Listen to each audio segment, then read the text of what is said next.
Hi everybody. I just finished grading everything that you turned in last week. I know it was a lot, and I know that it's quite a burden to take this class in 7 weeks rather than the 15. And you are all performing admirably with a few exceptions. What I want to say about the papers, most were extremely well done, and by that I mean you were adequately creating a thesis statement, a strong thesis statement that was well supported by 3 body paragraphs, and then you made the conclusion.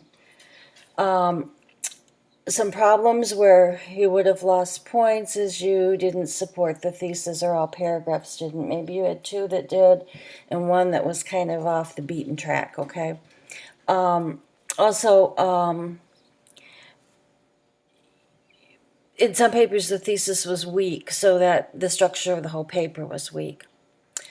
Some of you didn't get rid of the track changes, and that was hard for me to see what you really did and if you took what I suggested you did.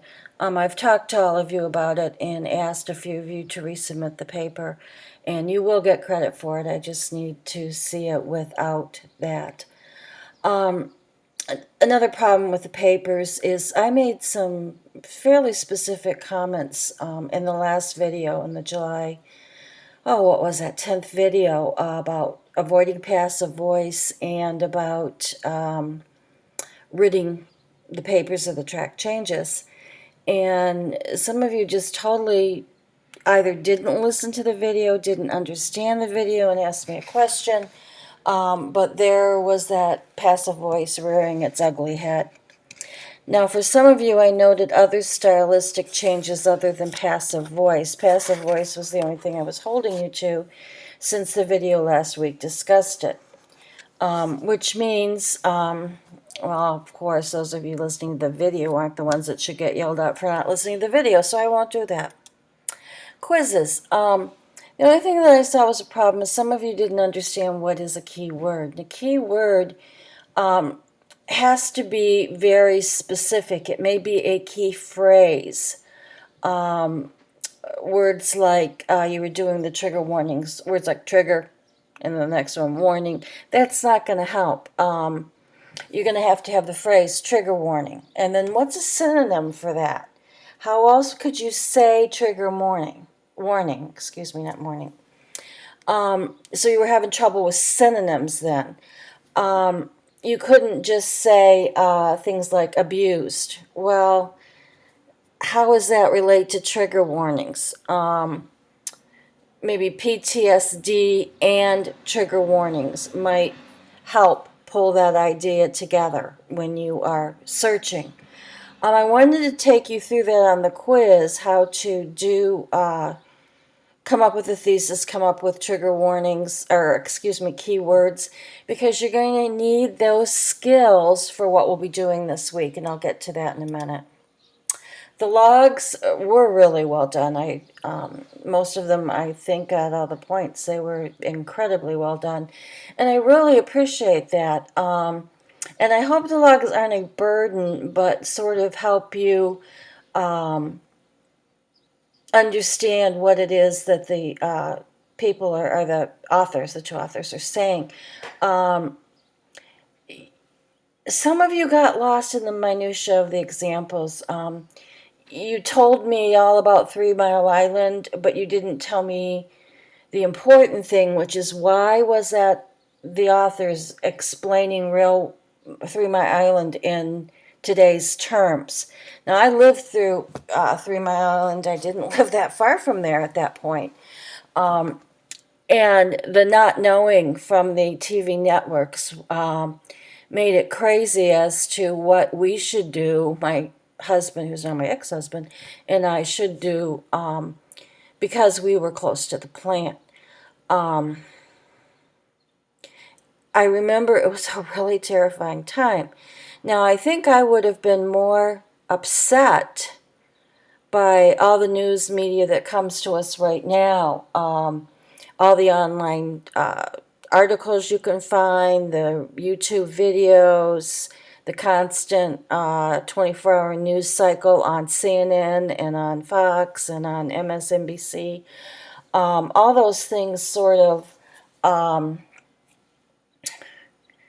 just bombard us, and we don't know what to think. Now, if that had come at me during the 3 Mile Island time, I would have been like, oh my God, I probably would have got the hell out of there. Oops, I swore, sorry. I hope you understand. And even today, we're in the middle of a crisis, to me, a constitutional crisis, of what is it that Eric Trump Jr. did? And so many pundits are on Fox, CNN, MSNBC, giving ideas about, did he commit a crime? Didn't he commit a crime? Was it no big deal? Is it a big deal? It shows a sign of a bigger problem. There's so much coming at us. How do we know what is credible? And what he was doing, or what they were doing, the authors were doing, telling us about 3 Mile Island, was trying to set us up to think about what are the details, or what do we do when we are bombarded with this information? How do we determine the credibility of media that we're bombarded with? And the book, they do set out that the book's going to explain to us a method of determining the credibility of the media. So keep that in mind. And I want to talk about the research again.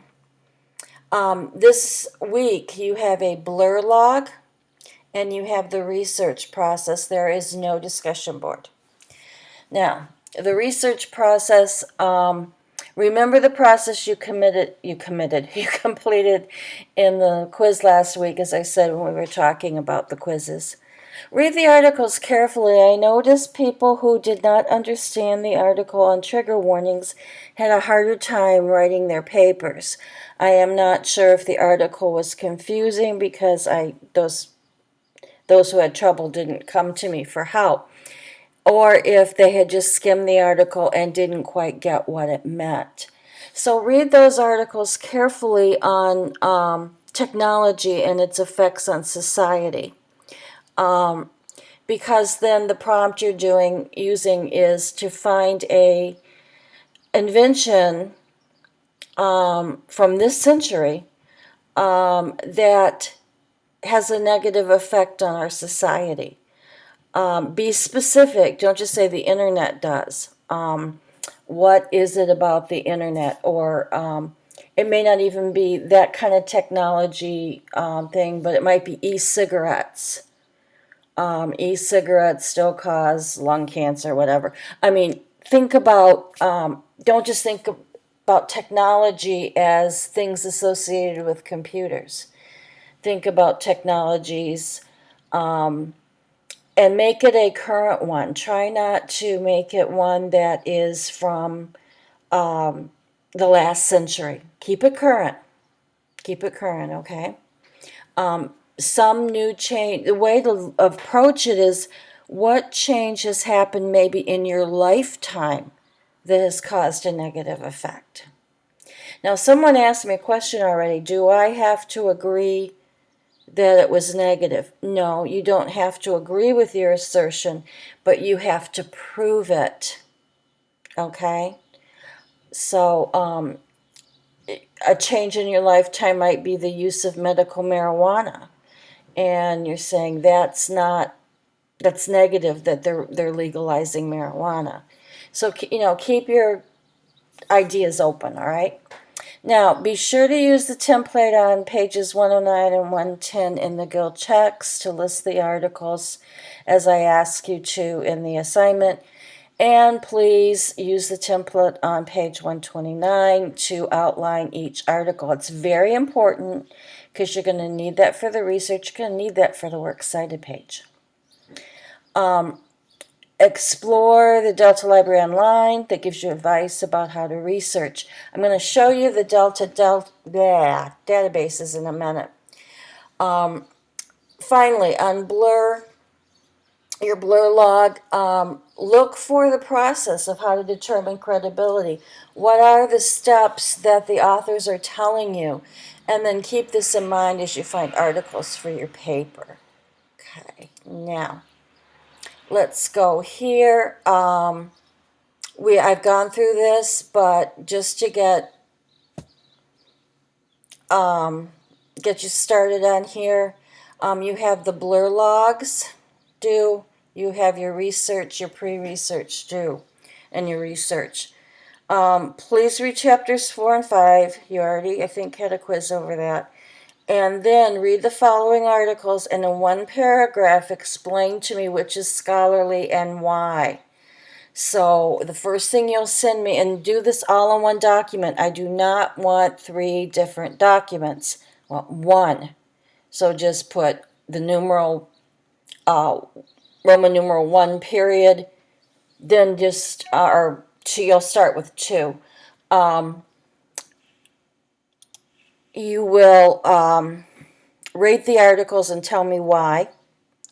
2, or excuse me, 3, that's 1. 3 is after reading the articles and evaluating them, it says to read chapter 5 and Guild. Develop research questions in a keyword list. Oh, I guess I did go back further. 1960 to I'm going to change that to current, like 2017. 1960, but I want you to try to stay in this century to something that you know. Whatever you do, don't talk about cell phones. If I let you talk about cell phones, everyone in the world will talk about cell phones, and I will get so dang bored. Think outside the box.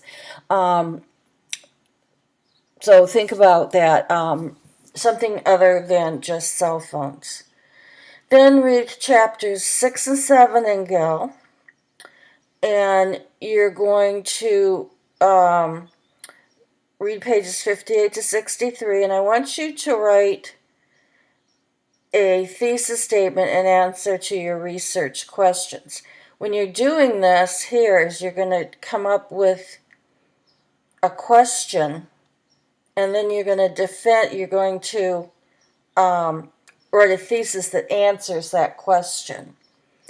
And then you're going to conduct your research. For each article, you're going to complete a chart like the one found on page 109 and 110. And then that's, cancel. That is on those pages, information for your works cited page. You can make it a chart and have all the articles, or you can have the information from 109 and then go into the information from 129. Now, do not use Google. You're going to, I put this in I believe I put this in there. If not, I will. Use the databases in the library. Do not use Google. Use these databases, okay? You can search by subject. You can use different databases here. Okay, so just in general is where you're probably going to go. You'll probably use Academic One File. Gale Virtual Library is good. Issues and controversies might help depending what it is. Opposing viewpoints might help depending what it is that you're going to write about. If you're writing about computers, something about computers, again, you might want to use the computer database. So try different databases. If you're talking about an advance in medical technology, you might want to use these. PubMed is really good. That might help you. I know there's a lot of info in this, and I'm going to put that. Here we go. Oops. I'm going to. Oh boy. Oh, there it is. It's already there. Make sure you use the databases. Okay. Where was that now? Where it said do not use Google. Wait a minute. Anyways, I'll find it. Make sure you listen to this more than once. And I'll be sure I get that link to you. Thank you.